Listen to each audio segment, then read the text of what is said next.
సనాతన హిందూ ప్రేమికులకు అందరికీ నమస్కారాలండి. మనం నిన్నటి రోజున 4వ ఎపిసోడ్లో భీష్ముడు అంబ,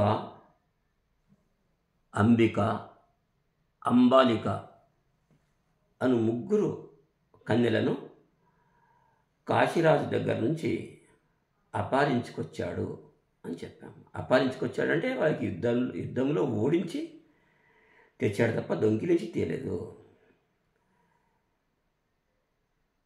అయితే అలా వస్తున్నప్పుడు ఆ దారిలో అంబ, అంబిక, అంబాలికలు అడిగారు,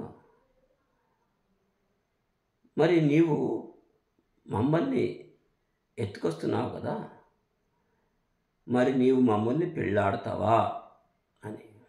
ఆయన అన్నాడు, కాదు, నేను మిమ్మల్ని పెళ్ళాడను, మా తమ్ముడు విచిత్ర వీరుడికి ఇచ్చి మీకు వివాహం చేస్తాను అని చెప్పాడు. అప్పుడు అంబ అంది, అంబిక, అంబాలికలు ఏమనలేదు. అంబ మాత్రం ఏమందంటే, అయ్యా, మీరు పెద్ద మనిషిలా అనిపిస్తున్నారు, నా మాట వినండి.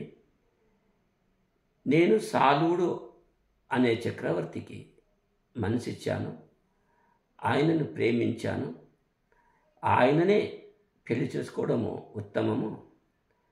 ఎందుకంటే మనసు ఒక చోట, తను ఒక చోట ఉంటే జీవించలేము, ఆ జీవితమే నరకమవుతుంది అని ఆమె చెప్పినప్పుడు, అక్కడ ఏదైతే ఎవరైతే ఓడించాడో అందులో సాలుడు కూడా ఉన్నాడు. కాశీరాజు దగ్గర ఓడిపోయిన రాజుల్లో సాలుడు కూడా ఒకడున్నాడు. అయితే ఆ ముగ్గురిని హస్తినాపురానికి చేర్పించి అంబను మాత్రము ఆ సాలుడి దగ్గర తీసుకెళ్ళాడు. పొమ్మన్నాడు, సాలుడికి దగ్గరికి తీసుకెళ్ళి పెళ్లి చేసుకోమన్నాడు సాలుడికి.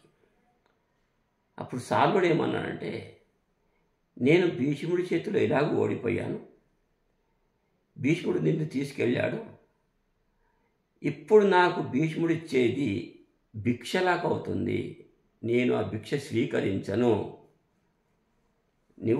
నిన్ను నేను పెళ్లి చేసుకోను అని సాలుడు అన్నాడు.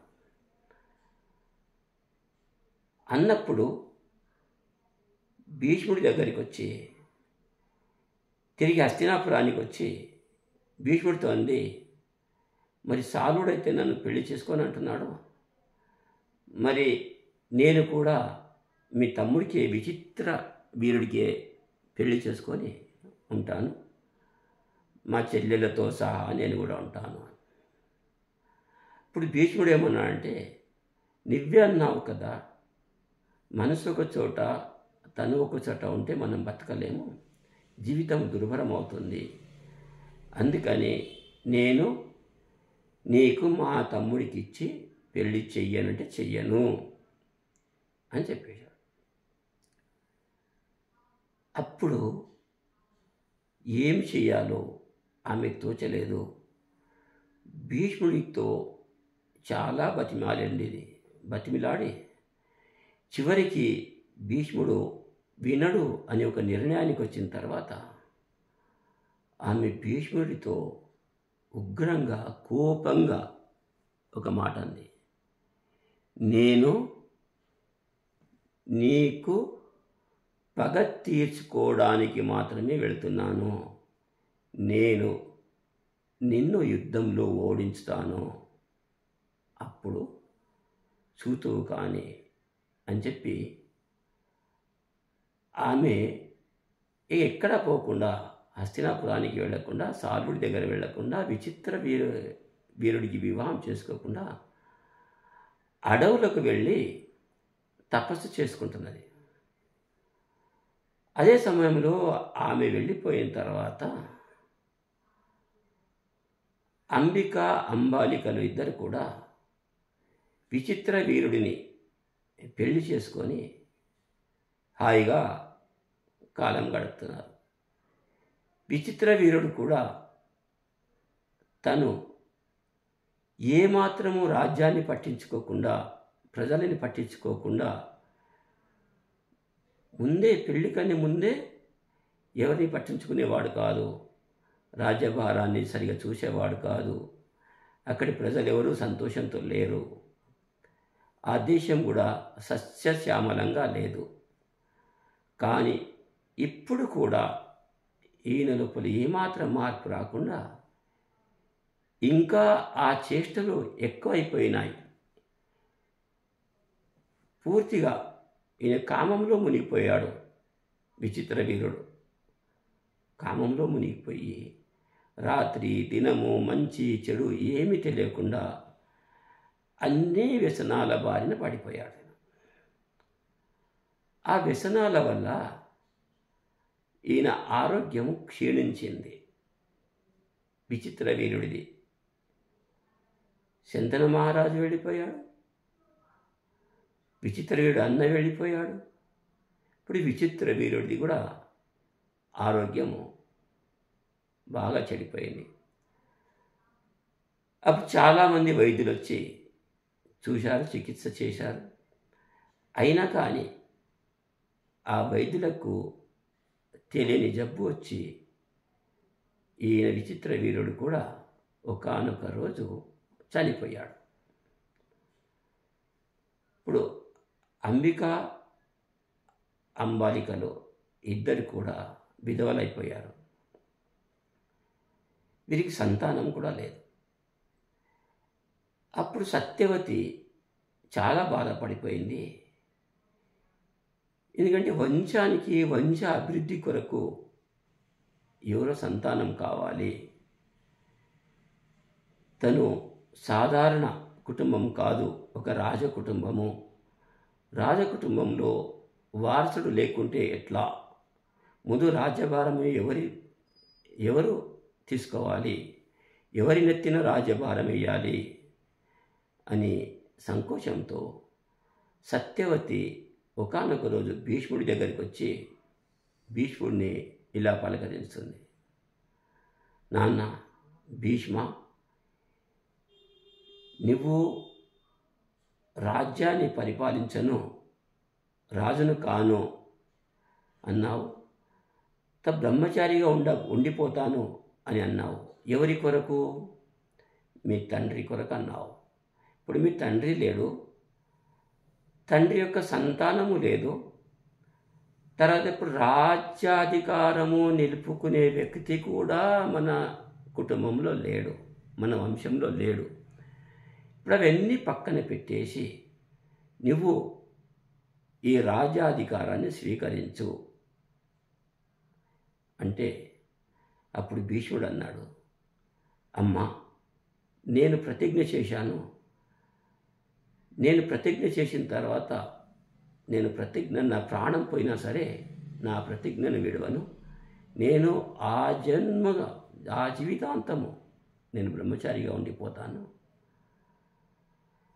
అంటే మరి ఈ వంశానికి ఎవరు ముందు పరంపరగా ఎవరు వస్తారు?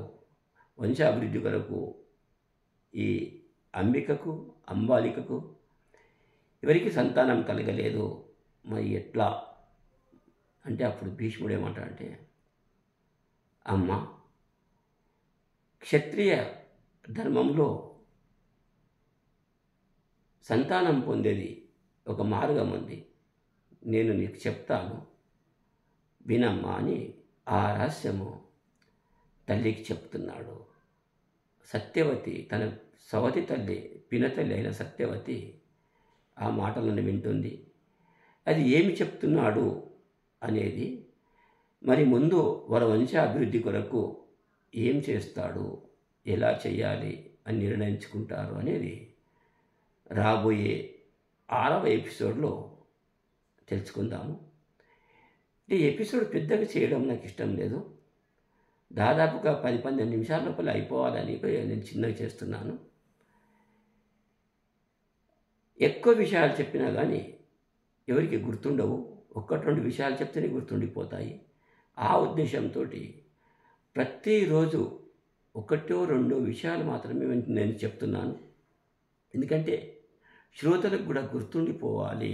నేను చెప్పే విషయము వారి మదిలో నాటుకుపోవాలి. ఆ ఉద్దేశంతో నేను చెప్తున్నాను. మరి వచ్చే 6వ ఎపిసోడ్లో మీకు భీష్ముడు తన తల్లి అయిన సత్యవతికి ఏం చెప్పాడో సంతానాభివృద్ధి కొరకు అది చెప్తాను. ఇప్పటి వరకు నా పాత వీడియోలు చూడని వారు ఎవరైనా ఉంటే, అంటే 4, 3, 2, 1 వీడియోలు చూడని వాళ్ళు ఉంటే ఈ డిస్క్రిప్షన్ బాక్స్లో నేను ఆ వీడియోల లింక్ పెడుతున్నాను. ఆ లింక్పై క్లిక్ చేసి మీరు ఆ పాత వీడియోలకు చూడొచ్చు.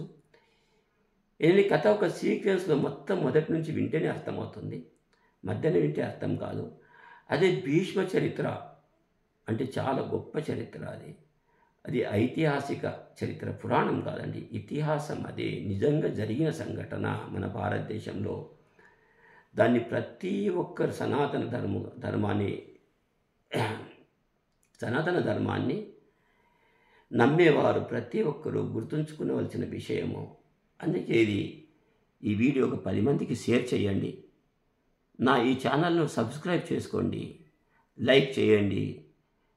మరియు నా వచ్చే 6వ ఎపిసోడు తప్పకుండా చూడండి. మీకు అందరికీ ధన్యవాదాలు తెలుపుకుంటూ ముగిస్తున్నాను.